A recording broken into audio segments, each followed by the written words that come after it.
आप भी इंसान हैं, आप भी मनुष्य हैं। क्या आपको ये अधिकार नहीं है कि जैसे दूसरे लोग 4 व्हीलर में चलते हैं, मनपसंद गाड़ी में चलते हैं, मनपसंद मकान में रहते हैं, मनपसंद जीवन जीते हैं, क्या आपको ऐसा जीवन जीने का अधिकार नहीं है? क्या आप जो चाहें जीवन में हासिल नहीं कर सकते? यार हम भी इंसान हैं, क्या हमारा मन नहीं करता कि हमारा घर परिवार भी सुख शांति का जीवन जिए, हमारे पास में भी दुनिया के सभी सुख साधन हो, हमारे माँ बाप कभी गरीबी का जीवन न जिए, बच्चों की जो जरूरतें हैं वो हमेशा पूरी हो? क्या ऐसा नहीं हो सकता? लेकिन दुनिया में आज मोर देन 80% लोग ऐसे हैं जो तरस तरस के जीवन जीते हैं, तड़प तड़प के जीवन जीते हैं। लेकिन इसके पीछे का कारण क्या है? हम कहाँ पैदा होंगे, कैसे पैदा होंगे ये हम डिसाइड नहीं कर सकते हैं, लेकिन हम कैसे मरेंगे ये हम जरूर डिसाइड कर सकते हैं। देखिए, आप गरीब पैदा हुए हैं इसमें आपकी कोई गलती नहीं है, लेकिन गरीब मरते हैं इसमें जरूर आपकी गलती है। एक चीज बताओ, मान लो आप गरीब परिवार में पैदा हो गए तो क्या ये इस बात का सर्टिफिकेट है कि तुम कभी बड़े आदमी नहीं बन सकते हो? दुनिया में ऐसे बहुत सारे लोग हैं जो गरीब परिवार में पैदा तो हुए हैं लेकिन अपने जीते जी उन्होंने शोहरत की बुलंदियों को हासिल किया है।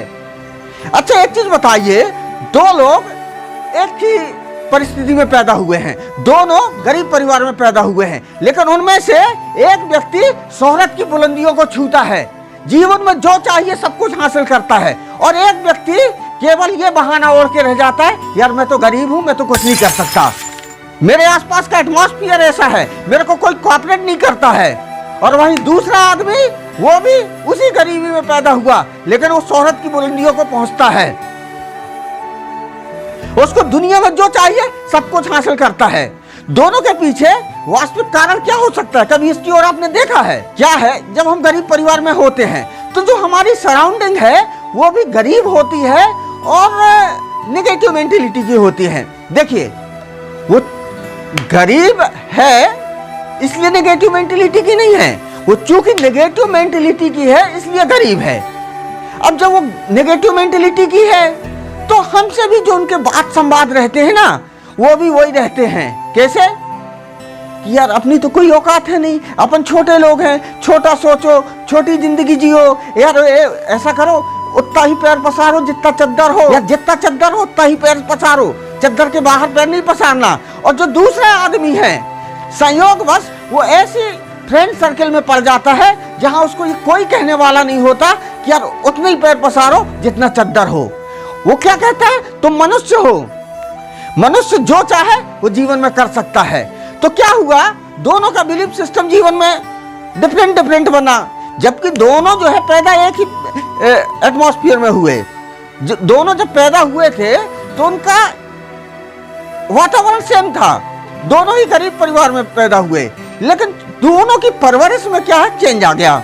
एक की परवरिश नकारात्मक वातावरण में हुई और एक की परवरिश सकारात्मक वातावरण में हुई।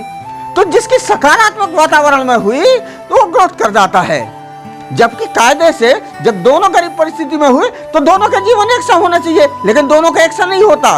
उसके पीछे का कारण क्या है कि जो नकारात्मक परिस्थिति में होता है वो अपने आप को ही अपनी विचारों की जंजीर में बांध लेता है। इस बात को बिल्कुल तय कर लो कि दुनिया में आपको आगे बढ़ने से आपके अलावा कोई दूसरा नहीं रोक सकता। आपके जो बिलीफ सिस्टम है, तो आपकी जो थॉट प्रोसेस है वही आपको आगे बढ़ने से रोकती है, और आपके बिलीफ सिस्टम, आपके थॉट प्रोसेस वही आपको आगे ले जाते हैं। इस बात को हमको समझना पड़ेगा। हमारे बाहर जो हमारी उपलब्धि है वो हमारे अंदर के थॉट प्रोसेस का ही परिणाम होते हैं। कभी भी साधन संसाधन से कोई प्रगति नहीं करता, नहीं तो जो रईस लोग हैं उनकी सभी संतानें रईस ही होती जाएं, जो गरीब लोग हैं उनकी पूरी संतान गरीब होती जाएं। ऐसा नहीं है। भगवान ने इस सृष्टि की संरचना इतनी सुंदर की है कि जिसका कोई जवाब नहीं है। चाहे तुम गरीब घर में पैदा हुआ हो या रईस घर में पैदा हुए हैं, प्रोग्रेस की दोनों की संभावनाएं समान रहती हैं। बस तुमको अपना बिलीफ सिस्टम पॉजिटिव रखना पड़ेगा। और नकारात्मक बिलीफ सिस्टम में कोई करोड़पति अरबपति के यहाँ भी पैदा हुआ है ना, अगर उसका बिलीफ सिस्टम नेगेटिव है तो उसके भी जीवन में ग्रोथ नहीं होगी। एक चीज बताओ, आप मनुष्य हो, आपको नहीं लगता यार कि आपको भी अधिकार है कि जो ब्रह्मांड में जो भी साधन संसाधन परमात्मा ने बनाए हैं, तो मनुष्य के नाते उन संसाधनों को भोगने का अधिकार आपको भी है।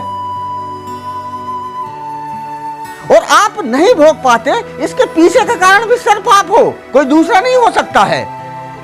और भैया आपके निकम्मेपन से, आपके नकारापन से आपको क्या लगता है कि आप अकेले पीड़ित प्रताड़ित होते हैं? आपके साथ आपकी फैमिली, आपके बीवी बच्चे, आपके माँ बाप सब तड़पते हैं, सब तरसते हैं। कभी सोचा है उन माँ बापों के बारे में जो एक एक दिन गिनते हैं कि यार अभी 16 साल का हो गया मेरा बच्चा, अभी 17 का हो गया, 18 का हो गया, 20 का हो गया, 22 का हो गया, अब जब ये कमाएगा तो मेरा बुढ़ापा सुकून से कटेगा। लेकिन भाई साहब 20-22 हो गए, 30 तक तो उनको होश ही नहीं आता कि हमको जीवन में कुछ करना है, और 30 के बाद कहते हैं टाइम निकल गया। माँ बाप बेचारे टकटकी लगाए देखते रह जाते हैं, और देखते देखते उनकी जीवन की एंडिंग हो जाती है। यार एक चीज बताओ, तुम कितना भी अपने माँ बाप को चाहो, अगर जेब में पैसा नहीं है तो उनकी दवाई कहाँ से करा लाओगे? कितना भी अपने बच्चों को चाहो, अगर जेब में पैसा नहीं है तो उनकी परवरिश अच्छी कैसे करोगे? उनकी शिक्षा दीक्षा कैसे अच्छी करोगे? वो पत्नी जो तुम्हारे घर आती है शादी ब्याह होकर, कितने सपने संजो के लाती है कि जो मेरे सपने मेरे माँ बाप के यहाँ पूरे नहीं हुए, वो सब सपने पति के यहाँ पूरे होंगे। उसको क्या पता था कि कोई निकम्मा वाला मिलने वाला है? ये निकम्मापन छोड़ो, जिंदगी में कुछ पुरुषार्थ करो। और यार पैदा हुए हो तो सुख भोगने के लिए हुए हो, दुख भोगने के लिए इस धरती में आए हो। और तुम में हर प्रकार की सामर्थ्य है, तुम जो चाहो जीवन में कर सकते हो। तुम नहीं करते हो उसके पीछे कारण सिर्फ और सिर्फ तुम हो। इस जीवन में अगर तुम आए हो, अगर तुम मनुष्य का तन लेके आए हो, तो दुख सहना पड़ेगा, कष्ट सहना पड़ेगा, इनसे भाग नहीं सकते हो। देखो, अगर आप प्रगति करना चाहोगे, प्रगति के लिए आप पुरुषार्थ करोगे तो भी कष्ट होगा, और नहीं करोगे तो भी कष्ट होगा। लेकिन अगर पुरुषार्थ करोगे प्रगति के लिए तो कष्ट कम समय के लिए होगा, फिर जीवन भर जो है सुख का भोग करोगे। और अगर पुरुषार्थ करने से भागोगे, प्रगति करने से भागोगे, तो जिंदगी तड़पते तड़पते, तरसते तरसते समाप्त हो जाएगी। और तुम अकेले नहीं तरसोगे, तुम्हारे साथ तुम्हारी फैमिली, तुम्हारे माँ बाप, तुम्हारे बाल बच्चे सब तड़पेंगे।